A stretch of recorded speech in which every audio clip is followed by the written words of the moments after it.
Silicon Valley. Nestled in the southern San Francisco Bay Area of Northern California, the valley is not just a geographical location. It's an idea. It's an expression of the urge to digitize all the information in the world, and to database, track, and store that information. And as we are now beginning to learn, the result of that digitization of everything is a world without privacy. A world where our ability to participate in public debate is subject to the whims of big tech billionaires. A world where freedom is a thing of the past, and no one is outside the reach of Big Brother. For many, this is just a happy coincidence for the intelligence agencies that are seeking to capture and store every detail about every moment of our lives. It is just happenstance that the information industrial complex now has enough information to track our every move, listen in on our every conversation, map our social networks, and, increasingly, predict our future plans. It is just a series of random events that led to the world of today. But what the masses do not know is that Silicon Valley has a very special history. One that explains how we came to our current predicament, and one that speaks to the future that we are sleepwalking into. A future of total surveillance and total control by the big tech billionaires and their shadowy backers. These are the secrets of Silicon Valley, what big tech doesn't want you to know. You're tuned into the Corbett Report.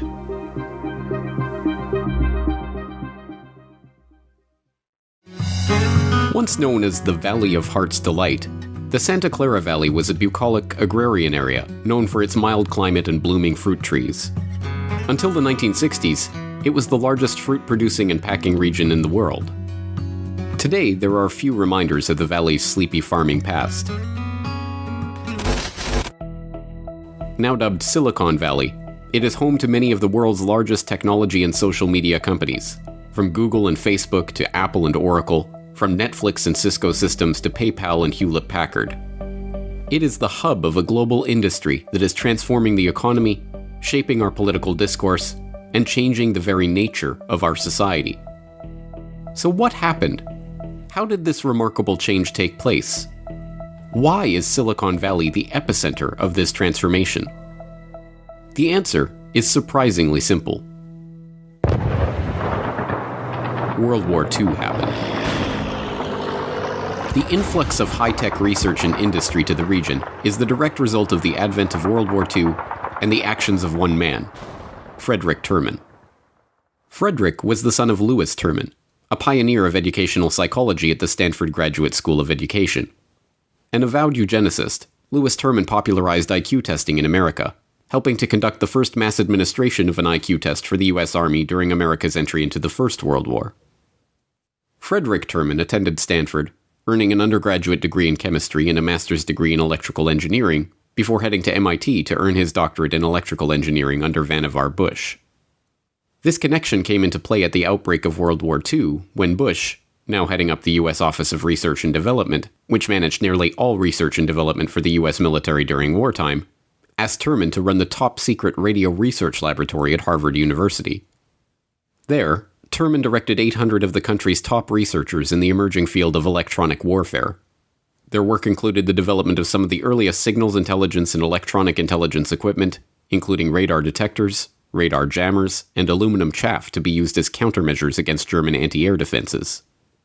The Valley as we know it today was born in the post-World War II era, when Terman returned to Stanford as Dean of the School of Engineering and set about transforming the school into the MIT of the West. Terman, with his war experience, decided to build Stanford into a center of excellence on microwaves and electronics, and he was the guy to do it. The Harvard Radio Research Lab was the pinnacle in the United States of every advanced microwave transmitter and receiver you could think of.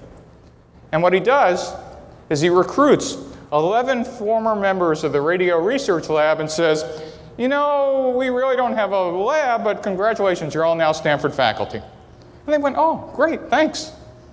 They joined Stanford, and they set up their own lab, the Electronics Research Lab, for basic and unclassified research. And they get the Office of Naval Research to give them their first contract to actually fund, in the post-war, Stanford research into microwaves.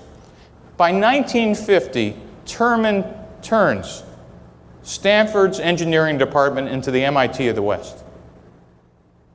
Basically, by taking all the war, innovative R&D in microwaves, by moving it to Stanford, by taking the department heads and key staff.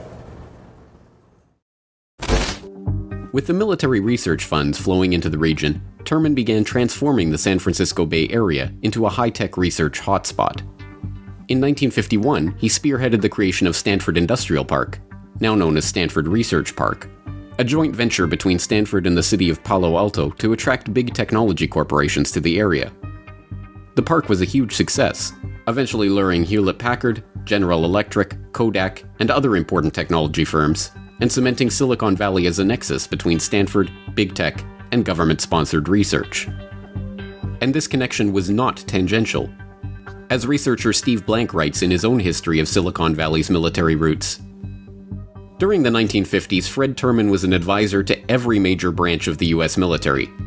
He was on the Army Signal Corps R&D Advisory Council, the Air Force Electronic Countermeasures Scientific Advisory Board, a trustee of the Institute of Defense Analysis, the Naval Research Advisory Committee, the Defense Science Board, and a consultant to the President's Science Advisory Committee. His commercial activities had him on the board of directors of HP, Watkins Johnson, Ampex, and director and vice chairman of SRI. It's amazing this guy ever slept. Terman was the ultimate networking machine for Stanford and its military contracts. It is no secret that Silicon Valley has thrived since the very beginning on Pentagon research dollars and DoD connections. From William Shockley, a rabid eugenicist who spent World War II as director of Columbia University's Anti-Submarine Warfare Operations Group, and who is sometimes cited as Silicon Valley's other founding father for his work on silicon semiconductors, to the Stanford Research Institute, a key military contractor that had close ties to the Advanced Research Projects Agency. The U.S. Defense Department has had a key role in shaping the development of the region. The Stanford Research Institute was spearheaded by Terman and created by the trustees of Stanford University in 1946. From its inception, the SRI was instructed to avoid pursuing federal contracts that might embroil Stanford in political matters. But within 6 months, it had already broken this directive, pursuing contracts with the Office of Naval Intelligence. In the 1960s, at the same time that the Institute's Artificial Intelligence Center was creating Shaky, the first mobile robot that could reason about its surroundings. A feature of the intermediate level actions is their ability to recover from unforeseen accidents. Our gremlin, Charlie, symbolizes an agent of change unknown to Shaky. Shaky sensors tell him that the box has slipped off the push bar, but his cat whiskers tell him where the box is, so he can get behind it and resume pushing. SRI was targeted by Vietnam War protesters for its contract work with ARPA, the Pentagon arm devoted to developing cutting-edge technology. The pressure caused Stanford University to formally cut its ties with SRI in the 1970s, but the Institute's military-funded research did not stop there. The Stanford Research Institute was to become the second node in the ARPANET, the Pentagon-created packet switching network that gave birth to the modern-day Internet. The first message ever sent between two computers was sent on the ARPANET between a computer at UCLA and one at SRI. It was the head of ARPA's Command and Control Division, Robert Kahn, who set up the first experimental mobile network, known as PRNet, around Silicon Valley, and formed the initial satellite network, SatNet, that connected the early Internet internationally. In 1973, Kahn enlisted the help of Vint Cerf, an assistant professor at Stanford University, to develop, as a Department of Defense project, the TCP/IP protocol suite that would help make the Internet possible. In a recent panel discussion hosted by DARPA, the latest moniker for what was originally ARPA, Vint Cerf admitted that the entire ARPANET project was dictated by the Pentagon's needs for a command and control system that would be responsive to military requirements. The Internet was motivated by a belief that command and control could make use of computers in order to enable the Defense Department to use its resources better than an opponent. And in that particular case, Bob in particular started the program at DARPA in the early 1970s. realized that we had to have the computers in ships at sea and in aircraft and in mobile vehicles, and the ARPANET had only done dedicated fixed machines that were in air-conditioned rooms, connected together, roughly speaking, dedicated telephone circuits. So you can't connect the tanks together with wires because they run over them and they break. And the airplanes will never make it off the ground. And, you can see all the problems. So this led to the need for mobile radio communication and satellite communication in a networked environment. Your question about global nature here is easily answered. At least I thought we were doing this for the Defense Department, which would have to operate everywhere in the world. And so it could not be a design that in some way was limited to CONUS, for example. And it also could not be a design that depended at all on the cooperation of other countries allocating, for example, address space. I mean, the sort of the silly model of this is if we use country codes to indicate different networks, different network identifiers, imagine that you've got to invade country B. And before you do that, you have to go and say, hi, we're going to invade your country in a couple of weeks, and we need some address space to run our command and control system. And it probably wasn't going to work. So we knew it had to be global in scope. One of the first demonstrations of the protocol, a 1977 test involving a van equipped with radio gear by SRI that is now dubbed the birth of the modern internet, even simulated a mobile unit in the field, let's say in Europe, in the middle of some kind of action trying to communicate through a satellite network to the United States. But while direct investment in this technological revolution suited the purposes of the Pentagon, the US intelligence community was pursuing other, more covert avenues for harnessing the incredible potential of Silicon Valley and its surveillance technologies. With the advent of the Cold War and the increased tensions between the US and the USSR in a new, highly technological game of spy versus spy, the funding for research and development of cutting-edge technology was placed under a cover of national security and classified. But in the early 1950s, the Korean War changes the game. Post-World War II, those who know your history, we basically demobilized our troops, mothballed our bombers and our fighters, and said, we're going to enjoy just the post-war benefits. 1949, the Soviets explode their first nuclear weapon. The Cold War, with the Korean War, becomes hot. All of a sudden, the United States realizes that the world's changed again, and spook work comes to Stanford. The military approaches Terman and asks him to set up the Applied Electronics Lab to do classified military programs and doubles the size of the electronics program at Stanford. They said, well, we'll keep this separate from the unclassified electronics research lab, but for the first time, it made Stanford University a full partner with the military in government R&D. The arrival of intelligence agency investment money created a new relationship between the government and the researchers in the Valley. Rather than directly hiring the technology companies to produce the technology, consumer electronics would increasingly be regulated, directed, overseen, and infiltrated by government workers, who could then use the technology as the basis for a worldwide signals intelligence operation, directed not only at the militaries of foreign countries, but at the population of the world as a whole. Now cloaked in a shroud of national security, the government's role in the development of big tech has been largely obscured. But if you know where to look, the fingerprints of the intelligence agencies are still visible on nearly every major company and technology to emerge from Silicon Valley. Take Oracle Corporation, for instance. The third largest software corporation in the world, Oracle is famed for its eponymous database software. What many do not know is that the Oracle name itself comes from the firm's first customer, the CIA. Project Oracle was the CIA codename for a giant relational database that was being constructed on contract by Ampex, a Silicon Valley firm. Assigned to the project were Larry Ellison, Bob Miner, and Ed Oates.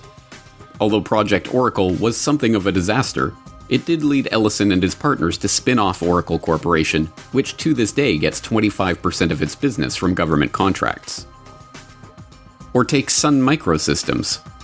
Founded in 1982, the Silicon Valley software and hardware giant's flagship Unix workstation, the Sun 1, as Computer World explains, owes its origin rather directly to a half-dozen major technologies developed at multiple universities and companies, all funded by ARPA. Sun was acquired by Oracle in 2010 for $7.4 billion. But to an entire generation growing up today, this is ancient history. Sure, the intelligence agencies and the Defense Department were involved in the founding of these Silicon Valley stalwarts.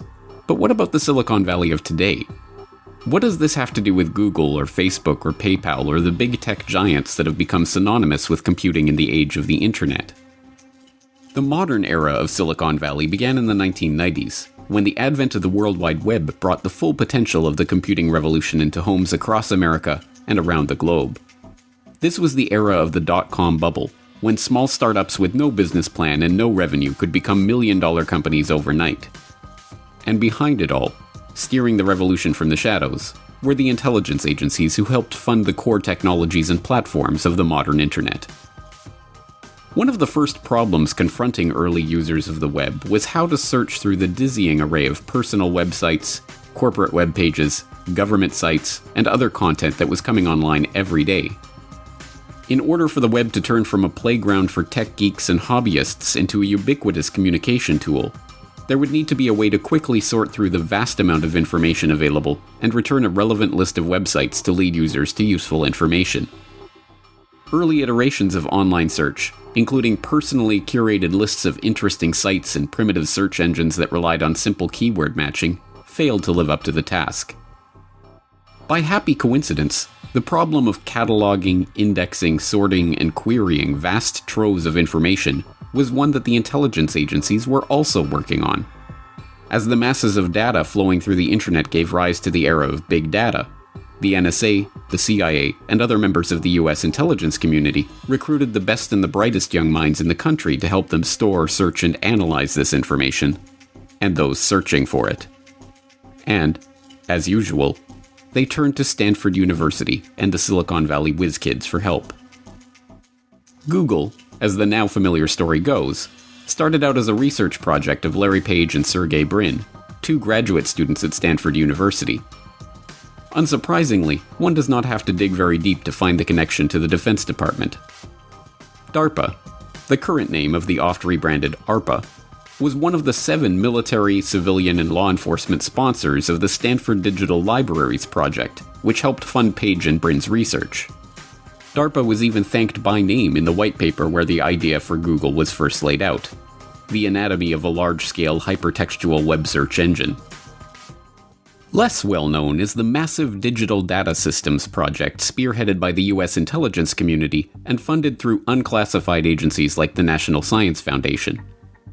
As an email introducing the project to researchers at major US universities in 1993 explains, it was designed to help the intelligence agencies take a proactive role in stimulating research in the efficient management of massive databases and ensuring that intelligence community requirements can be incorporated or adapted into commercial products.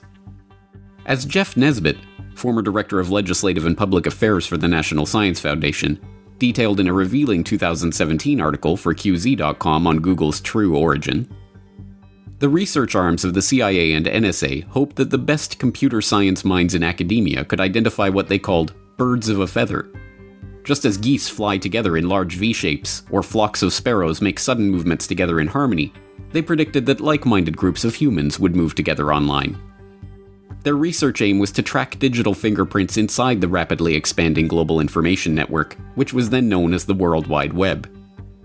Could an entire world of digital information be organized so that the requests humans made inside such a network be tracked and sorted? Could their queries be linked and ranked in order of importance? Could birds of a feather be identified inside this sea of information so that communities and groups could be tracked in an organized way? The project dispersed more than a dozen grants of several $1 million each to help realize this goal of tracking, sorting, and mining online behavior in order to identify and categorize communities and track groups in real life. And one of the first recipients of this grant money? Sergey Brin's team at Stanford and their research into search query optimization. From its very founding and continuing right through to the present day, Google has maintained close ties to America's intelligence, military, and law enforcement apparatuses. As with all matters of so-called national security, however, we only get a window into that relationship from the public and declassified record of contracts and agreements that the tech giant has left in its wake.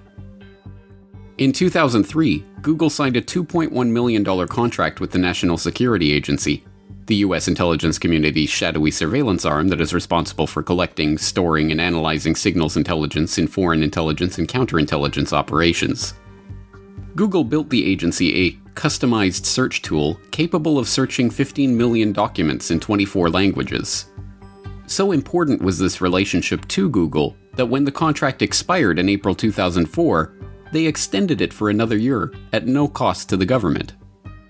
In 2005, it was revealed that In-Q-Tel, the CIA's venture capital arm and itself the perfect encapsulation of the intelligence agency's relationship with Silicon Valley, had sold over 5,000 shares of Google stock. It is not exactly clear how the CIA's venture capital firm ended up with 5,000 shares of Google stock, but it is believed to have come when Google bought out Keyhole Inc., the developer of the software that later became Google Earth.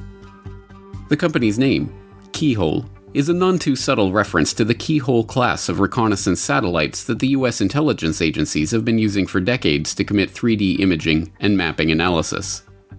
Keyhole Inc. worked closely with the US intelligence community and even bragged that its technology was being used by the Pentagon to support the invasion of Iraq. To this day, the CIA itself describes Google Earth as CIA-assisted technology on its own page dedicated to CIA's impact on technology. In 2010, details of a formal NSA-Google relationship began to emerge, but both parties refused to divulge any further information about the relationship. Subsequent reporting suggested that Google had agreed to provide information about traffic on its networks in exchange for intelligence from the NSA about what it knew of foreign hackers. More details emerged from a Freedom of Information Act request in 2014, which revealed that Sergey Brin and Eric Schmidt were not only on a first-name basis with then NSA Chief General Keith Alexander, but that Google was part of a secretive government initiative known as the Enduring Security Framework, and that this initiative involved Silicon Valley partnering with the Pentagon and the US intelligence community to share information at network speed. The Enduring Security Freedom Initiative is just one window into how big tech can reap big dollars from their relationship with the NSA. In 2013, it emerged that the participants in the PRISM program, the illegal surveillance program which allowed the NSA backdoor access to all information and user data of all the big tech companies, were reimbursed for the program's expenses by a shadowy arm of the agency known as Special Source Operations. The entire process reportedly costed PRISM participants millions of dollars to implement each successful extension, and those costs, according to U.S. documents, were covered by an arm of the NSA known as Special Source Operations. According to the Guardian newspaper, NSA whistleblower Edward Snowden has described Special Source Operations as the crown jewel of the agency that handles all surveillance programs that rely on corporate partnership with telecoms and internet providers to access communication data. Now, this revelation is being considered evidence that a financial relationship between tech companies and the NSA has existed. And as the Guardian newspaper put it, the disclosure that taxpayers' money was used to cover the company's compliance costs raises new questions surrounding the relationship between Silicon Valley and the NSA. The PRISM program itself proves that the military and intelligence agency ties to modern-day Silicon Valley do not end with Google. In fact, every one of the Silicon Valley stalwarts that dominate the web today have similar ties to the shadowy world of spooks and spies. In June 2003, the Information Processing Techniques Office, the information technology wing of DARPA that had overseen the original ARPANET project in the 1960s, quietly posted a broad agency announcement to its website to request proposals for an ambitious new project. Labeled BAA number 03-30, this proposer information pamphlet requested proposals from developers to build an ontology-based subsystem called LifeLog that captures, stores, and makes accessible the flow of one person's experience in and interactions with the world. The idea which seemed somewhat fantastic in 2003, was that users of LifeLog would wear a device that would capture and record all of their transactions and interactions, physical movements, email and phone calls, and a variety of other information. The LifeLog would be presented to users as a standalone system to serve as a powerful automated multimedia diary and scrapbook, but, as the announcement goes on to reveal, the data collected would be used to help DARPA create a new class of truly cognitive systems that can reason in a variety of ways. If it had gone ahead, LifeLog would have been a virtual diary of everywhere that its users went, everything they did, everyone they talked to, what they talked about, what they bought, what they saw and listened to, and what they planned to do in the future. It immediately drew criticism as an obvious attempt by the government to create a tool for profiling enemies of the state, and even supporters of the plan were forced to admit that LifeLog could raise eyebrows if DARPA didn't make it clear how privacy concerns would be met. But then, without explanation, the announcement was withdrawn and the project was dropped. DARPA spokesperson Jan Walker chalked the cancellation up to a change in priorities at the agency, but researchers close to the project admitted that they were baffled by the sudden stopping of the program. I am sure that such research will continue to be funded under some other title, wrote one MIT researcher whose colleague had spent weeks working on the proposal. I can't imagine DARPA dropping out of such a key research area. The cancellation of LifeLog was reported by Wired.com on February 4, 2004. That very same day, a Harvard undergrad named Mark Zuckerberg officially launched thefacebook.com, the first incarnation of Facebook, which collects vast amounts of data on its users, offering them the promise of a powerful automated multimedia diary and scrapbook, but, as has become more and more evident in recent years, using and selling that data for ulterior motives. But it is not just this interesting coincidence that connects Facebook to DARPA. Once again, the money that helped the Facebook go from a Harvard student project to a multi-billion user internet giant involved a relocation to Silicon Valley and copious injections of venture capital from intelligence-connected insiders. Facebook moved to Palo Alto, California in 2004 and received its first investment of $500,000 from Peter Thiel, co-founder of PayPal. But the real money, and the real interest in Facebook, arrived in 2005, in the form of a $12.7 million investment from Accel Partners, and an additional $1 million from Accel's Jim Breyer. Breyer, it turns out, had some interesting connections of his own. The first venture capital money totaled at $500,000 came to the Facebook from venture capitalist Peter Thiel, founder and former CEO of PayPal. He also serves on the board of radical conservative group Vanguard PAC.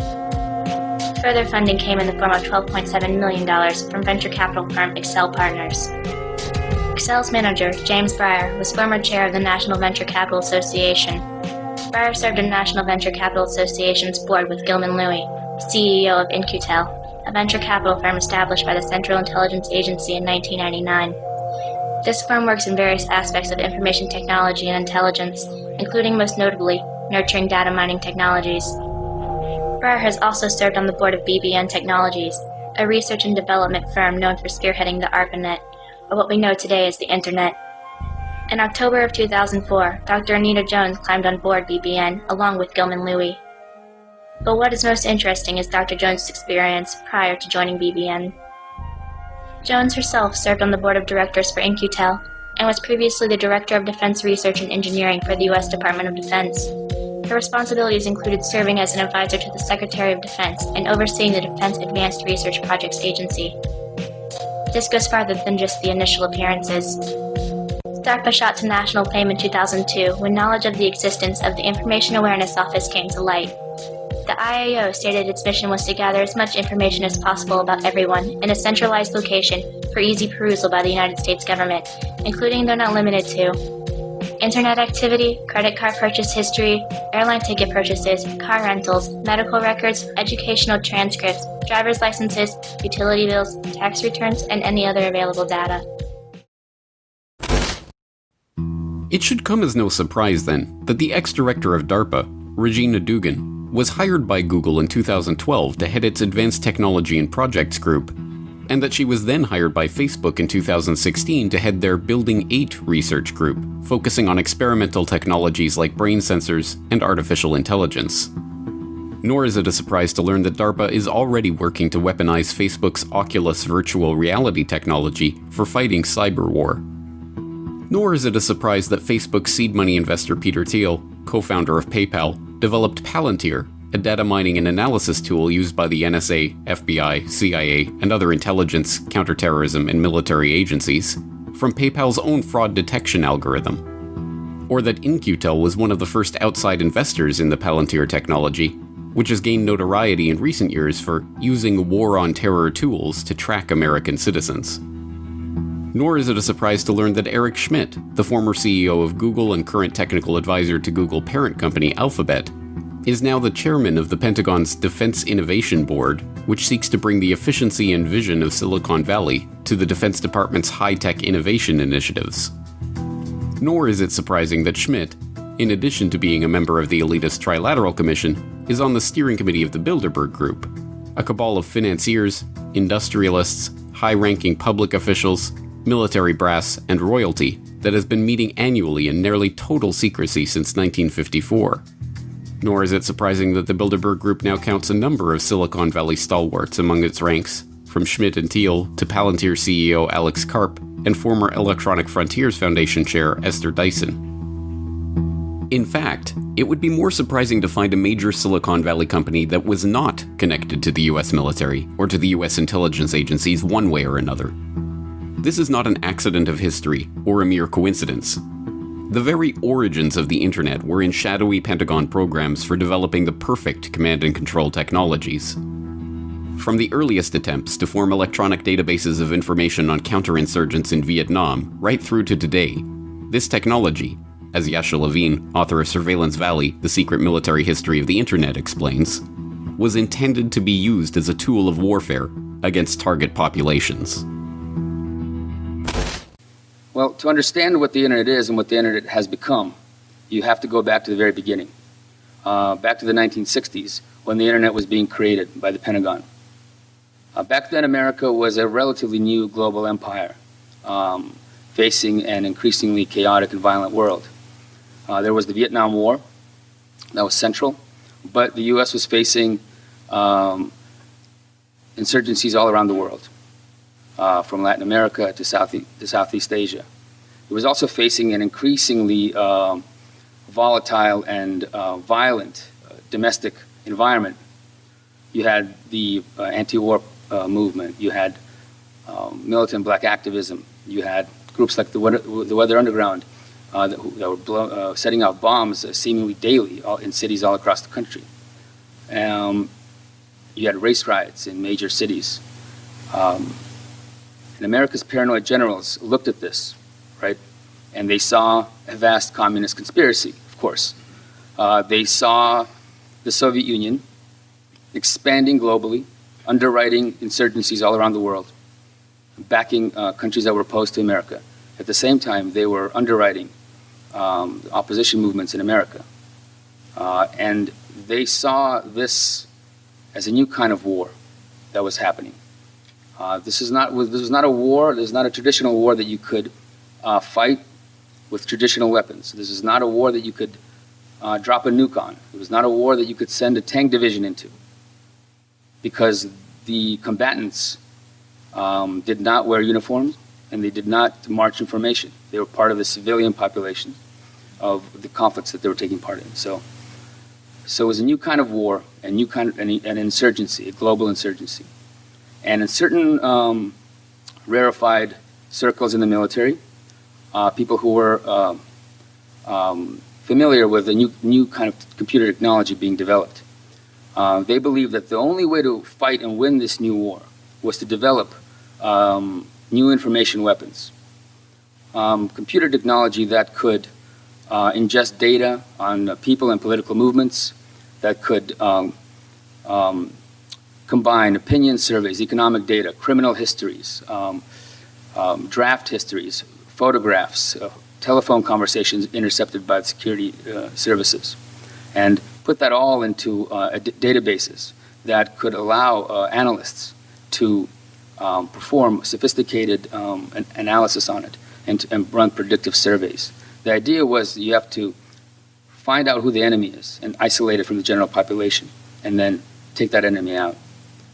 And at the time, some even dreamed of one day creating a global system of management that could watch the world in real time and intercept threats before they happened, in much the same way that America's early warning radar defense system did for hostile aircraft. This is the general background from which the internet emerged. Today, its counterinsurgency origins, the counterinsurgency origins of the internet, have been obscured. They've been lost, for the most part. Very few histories even mention it even in a little bit.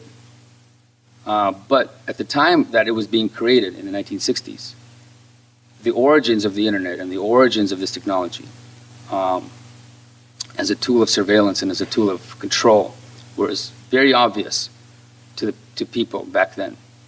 At the time, people did not see computers and computer networks as tools of liberation or utopian technologies. They saw them as tools of political and social control. And that specifically included the ARPANET, the network that would later grow into the internet. The internet was never intended as a tool of liberation. It was, from its very inception, intended to be a tool for tracking, surveilling, and ultimately controlling a target population. And in the volatile environment of the 1960s, that target population quickly morphed from the Viet Cong counterinsurgents into the American public itself, and anyone else who could pose a threat to the Pentagon's ambitions at home or abroad. Seen in the light of this history, recent developments on the internet make more sense. Silicon Valley did not spring out of the California soil by itself. It was carefully seeded there by the military and intelligence agencies that require this technology to fight the information warfare of the 21st century. The Department of Defense did not announce in 2003 that they were going to fight the net as if it were an enemy weapons system because they were afraid the internet could be weaponized by their enemies. They knew it was already a weapon because they themselves had weaponized it. The US government is not afraid of the Russians and their ability to undermine American democracy by purchasing thousands of dollars of advertising on Facebook. They were the ones who envisioned a lifelog system to observe and control the population in the first place. The Pentagon does not fret about the security vulnerabilities of the internet. It exploits those vulnerabilities to develop some of the most destructive cyber weapons yet unleashed, including the US-Israeli-developed Stuxnet. And, as the next generation of networking technologies threatens to add not just our Facebook data, and our Google searches, and our tweets, and our purchases to the government's databases, but actually to connect every object in the world directly to those databases, the military is once again at the cutting edge of the next internet revolution. Internet of Things is penetrating an ever wider swath of daily life and the global economy. Our good friends and helpful proliferators of information at Wikipedia define the Internet of Things as the network of physical objects, things embedded with electronics, software, sensors, network connectivity, which enables these objects to collect and exchange data. Essentially, it allows objects to be sensed and controlled remotely, creating an integration between physical world and computer systems. Think smart grid, energy systems related to each other to maximize efficiency, and all tied to that objective. Internet of Things is transforming modern business, leveraging embedded sensors, connectivity, digital analytics, and the automation to deliver greater efficiency and effectiveness on a wide range of market fronts. The military has been a leader in developing many of the Internet of Things component technologies, but can do more to leverage the benefits of Internet of Things solutions. The broader national security establishment also faces unique challenges in adopting Internet of Things technologies ranging from security and mission assurance to infrastructure and cost constraints and cultural hurdles. Now, in September, just a couple of months ago, the CSIS Strategic Technologies Program released a report leveraging the Internet of Things for a more efficient and effective military, which outlines how the military can adopt lessons from the private sector to take advantage of these broader benefits of Internet of Things. From the earliest days of network computing, when the ARPANET was still just a twinkle in its engineers' eyes and famed ARPA computer scientist J.C.R. Licklider was writing memos to his colleagues in Palo Alto updating them on his vision for an intergalactic computer network, to today, when DARPA scientists are plotting military uses for the Internet of Things. The technology underpinning the US government's plan for full-spectrum dominance of the cyber world has advanced by leaps and bounds. But the vision itself remains the same. In this vision, every person is tracked, their conversations recorded, their purchases monitored, their social networks mapped, their habits studied, and, ultimately, their behaviors predicted, so that the Pentagon and the spies of Silicon Valley can better control the human population. And, with the advent of technologies that ensure that every item we own will be spying on us and broadcasting that data through networks that are compromised by the intelligence agencies, that vision is closer than ever to a reality. And there, helping that vision to come to reality, are the giants of big tech, who were founded, funded, aided, and, when needed, compromised by the spooks, spies, and soldiers who desire complete control over the cyber world. This is the secret of Silicon Valley. In a key sense, the big tech giants are the Pentagon and the intelligence community. The DoD and the intelligence agencies are the big tech giants. It was this way from the very dawn of modern computing, and it remains this way today. We should not be surprised that the world of the Internet, the world bequeathed to us by the ARPANET, is increasingly looking like an always-on surveillance device. That was what it was intended to be. Yet the public, blissfully unaware of this reality, or willfully ignorant of it, continues to record their every move in their Facebook life log, flock like birds of a feather to ask their most intimate questions of Google, and feed their personal data into the gaping maw of the Prism beast. It may be too late to pull back from the brink of this always-on, always surveilled, wireless networked precipice. But until we look squarely at the facts showing that big tech is a front for the US government, we will never hope to escape the silicon trap that they have laid for us.